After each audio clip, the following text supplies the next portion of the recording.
À l'école, on nous a dit que l'entrepreneur, c'est le goût du risque. Je trouve que la définition est un peu insuffisante parce que non seulement il y a le goût du risque, mais il y a aussi la résolution d'un problème. Les entrepreneurs, le plus souvent, pensent à résoudre un problème. Souvent, c'est leur problème ou alors c'est un problème qu'ils ont vu dans la société qu'ils cherchent à résoudre et moyennant une contrepartie financière.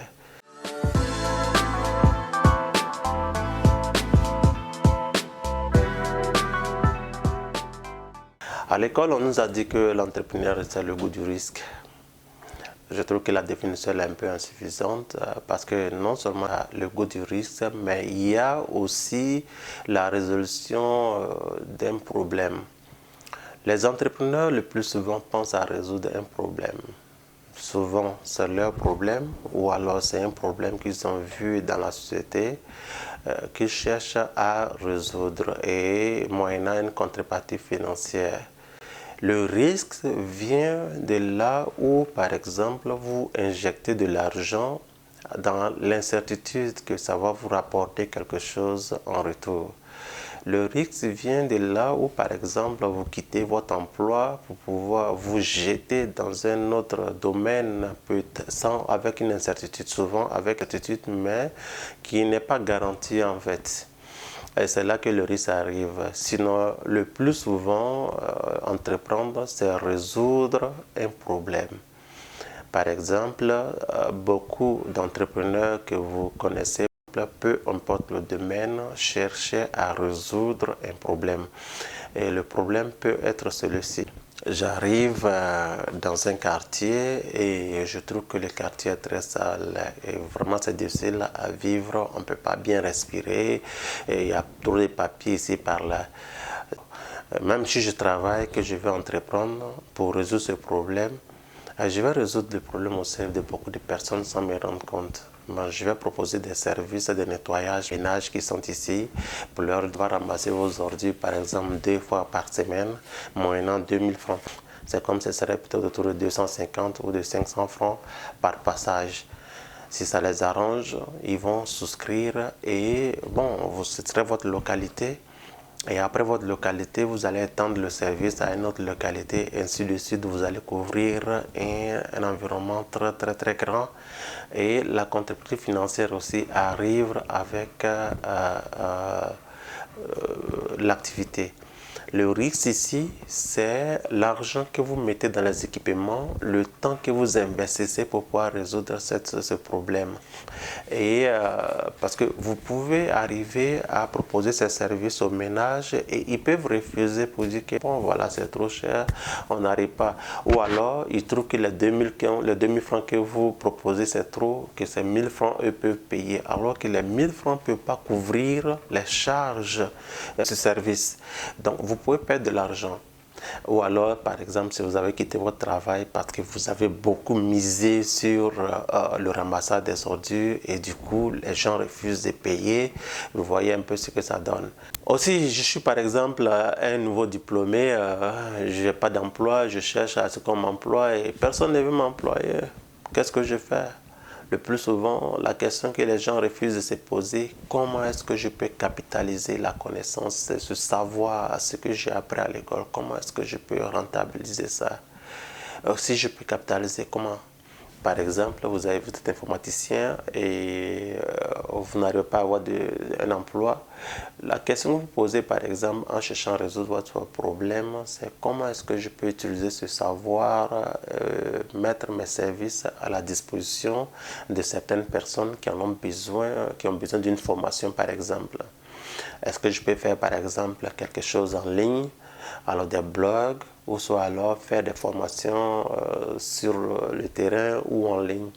Ok, bon voilà, j'ai un ordinateur, alors je vais vers les gens qui travaillent et puis bon, j'essaie de leur proposer mes services de formation moyennant quelque chose chaque mois, par exemple. Si elles acceptent, ça résout mon problème d'emploi et eux aussi, ça résout aussi leur problème de formation. vous voyez que j'ai résolu mon problème. Au même moment, j'ai résolu aussi des problèmes. Maintenant, le risque arrive, par exemple, où il faut payer un ordinateur. Si je n'ai pas d'ordinateur pour pouvoir le faire, et je paye, puis je n'ai pas d'argent, je prends de l'argent avec quelqu'un pour payer l'ordinateur. Et du coup, les gens refusent de m'apporter ces opportunités pour pouvoir les enseigner. Et là, cet argent, je dois le rembourser. Comment est-ce que je fais? Voilà où est-ce que les entrepreneurs se différencient. Un entrepreneur va réfléchir rapidement et chercher à transformer, par exemple, cette idée. Ok, il refuse la formation. Qu'est-ce que je peux faire de plus encore?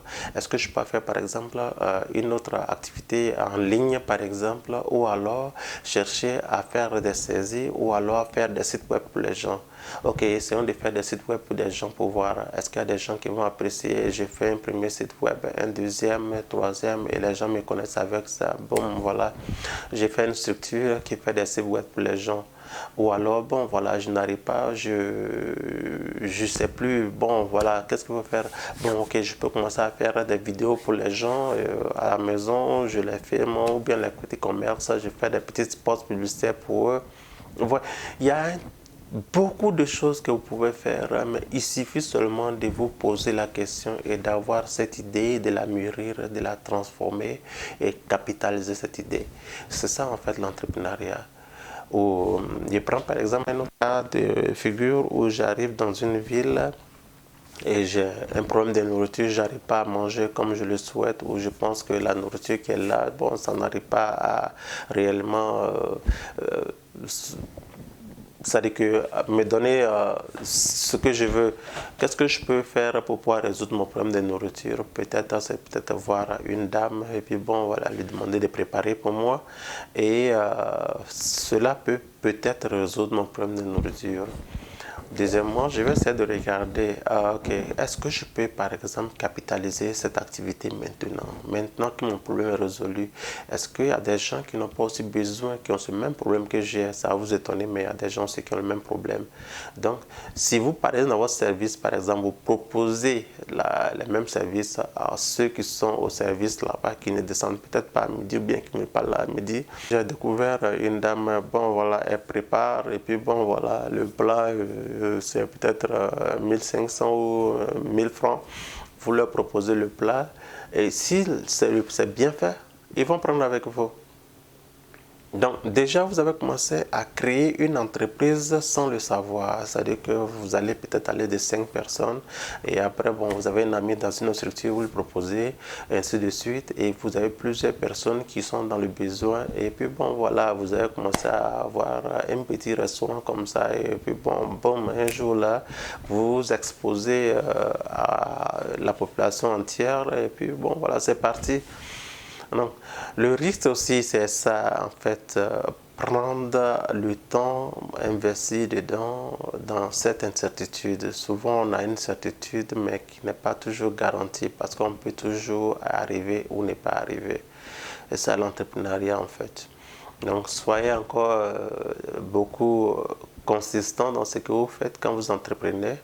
Soyez résilient. La résilience est très très importante. C'est-à-dire que quand vous tombez, relevez-vous, réfléchissez, essayez de voir qu'est-ce que vous avez fait qui n'a pas marché ou qu'est-ce que vous devez faire de nouveau pour mieux faire ce que vous faisiez.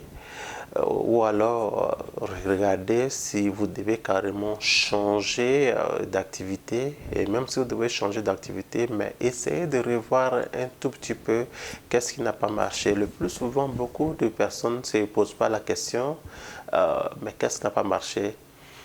Vous offrez vos services à des gens et ils ne souscrivent pas, vous ne vous posez pas la question pourquoi et vous, ça ne marche pas, bon voilà, on ne peut pas, non, mais la moindre des choses que vous devez faire, c'est vous poser la question ou alors aller vers eux, leur demander c'est quoi le problème exactement.